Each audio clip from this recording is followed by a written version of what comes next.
Oni udělali něco.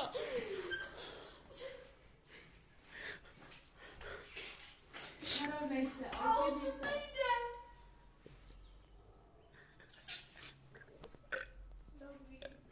Nemůže také.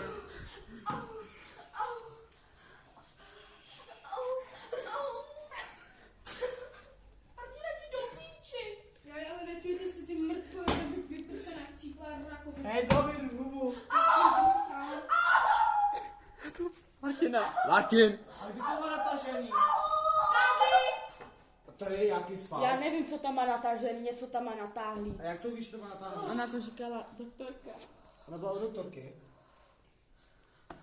Třeba po domu. Já. A já nevím, jako co to? Jako, co mám dělat, Nevím, co vole? mám dělat. Jsi v pořádku? Dobrý už. Zavolej Zbyňkovi. Jaký má číslo? Číslo. Že to je nemocnice, hej, když se takhle bolí. To je na sociálku.